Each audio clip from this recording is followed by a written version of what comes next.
Hello everyone and welcome to Narcos Mexico Season 1 Episode 2 Recap, the Plaza System.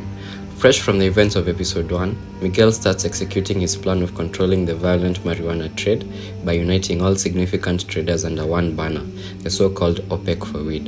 This is a new twist as the weed business has, up to this point, been led by different factions in the city, all headed by violent drug traffickers who are quite busy maintaining order and collecting tax for allowing business in their plazas.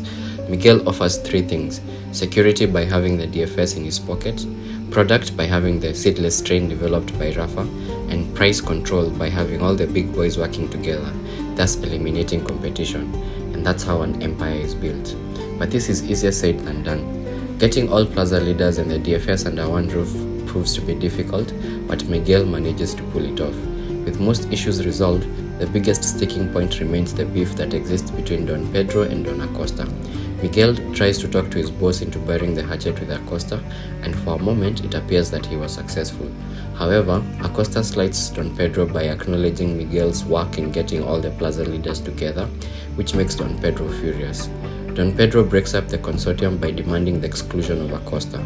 If Acosta were to trade outside the group, he'd be able to undercut them on price and take away all the business. This is a proposition that's unacceptable to the other members, leading to the collapse of the consortium before it even begins. With everything he's worked for blown up, Miguel is suddenly in hot soup as Don Pedro believes he's a threat to his leadership and plans to have him executed.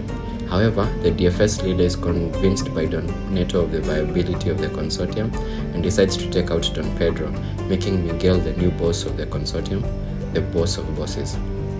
In the desert, Rafa is struggling to get water for his seedless strain that is slowly dying. He gets a geologist to work with him, and they start digging around the farm, trying to tap into the water underneath. This proves to be tedious work, and with everyone giving up, Rafa throws a Hail Mary and literally blows water into existence at night, securing the future of the consortium and the future of the marijuana business. Kiki gets to experience the roadblocks of doing good police work in Mexico, quickly realizing that the few arrests they make each month are orchestrated by the Narcos and the DFS. He eventually gets a team to investigate a lot that seems suspicious, only to find it full of plumbing materials, drastically cutting down his political capital. However, he doesn't give up, and after more crazy surveillance, appears to be on the cusp of discovering Rafa's seedless wheat farm. See you in the next episode of Narcos Mexico.